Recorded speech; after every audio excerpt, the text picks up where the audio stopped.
Hello আব্বা। আচ্ছা রাতে বাসায় আসিস নি কে? আব্বা আমি তো স্বর্ণের মধ্যে আছি, কম করে হইলেও 10 ভরি স্বর্ণ হইব। স্বর্ণ নিয়ে এই বাড়ি দামু। এই স্বর্ণটা কি হাতে পাইছিস?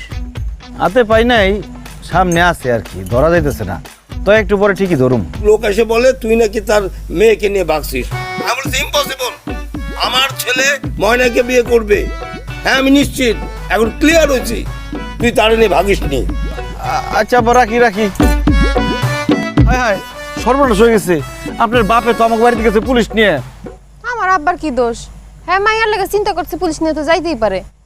হেরা তো জানে না যে আমরা আসলে ভাগি নাই, আমরা অন্য কারণে ভাগছি।